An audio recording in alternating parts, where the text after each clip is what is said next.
Hey everybody, Jared with Second Life Design. This is part 2 of my log trailer series. This one is going to be really quick. It's just going to go over just some of the add-ons I've done. Not really anything to do with the winch. That's going to be in part 3. I'm hoping to have that here in a couple weeks, and then I'll get that installed and get a video up on that.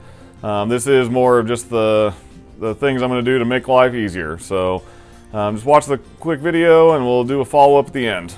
Thanks. Okay. This is my old propane tank hauler, and I've got all the kind of some add-ons done to it. I'm going to get done for now.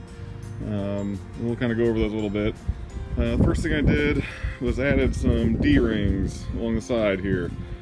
They're kind of spaced, so all the logs I get are 6 to 10 feet long, and they kind of they're spaced for that reason. I'm trying to get as much weight on the axle or the wheels as much as possible, so the bulk of the weight will be right here. If it has to go longer either way, that's okay too. So those are the D-rings. They were pretty straightforward. They're half-inch size or something. They're welded in.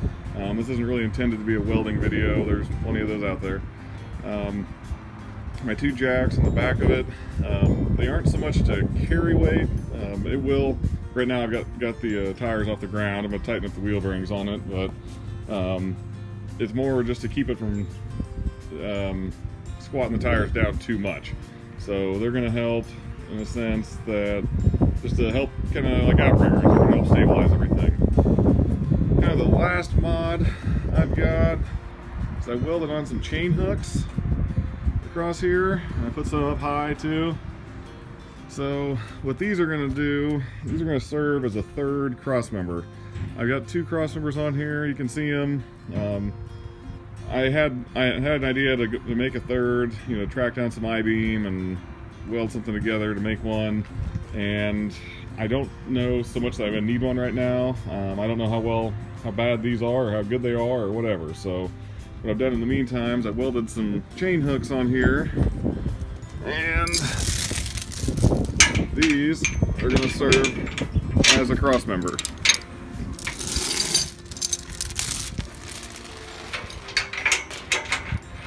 So there'll be this is exaggerated obviously, but be a basket going across here. That'll act as a third cross member if I need it. It's not going to be the strongest option. Ideally I'd have some more of the I-beam, but this is what I got. I added the other ones more for rigging options should I need them.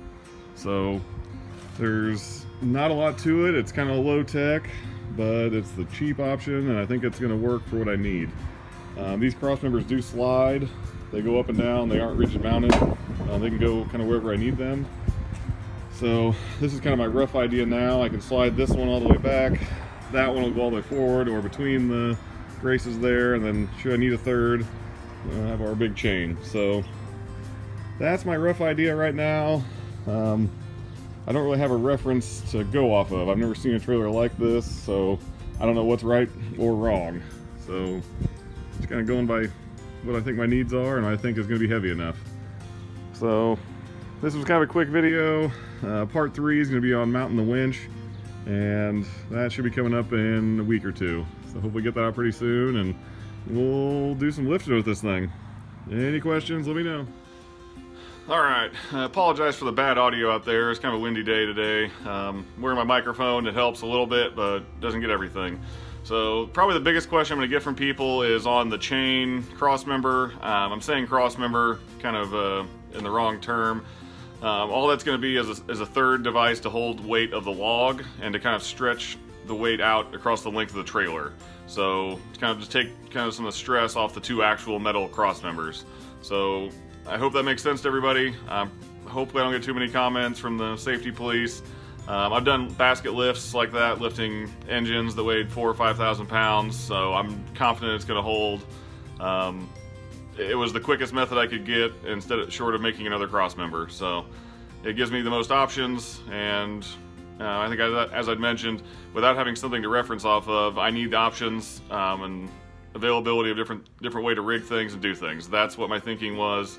I don't have a lot invested, and hopefully it works for me. So stick around for part 3. That's going to be on mounting the winch. Got a cool idea for that. Going to make it really easy, and hopefully that'll work. All right, if you have any questions, leave me a comment on here or follow me on Instagram at Second Life Design. Thanks.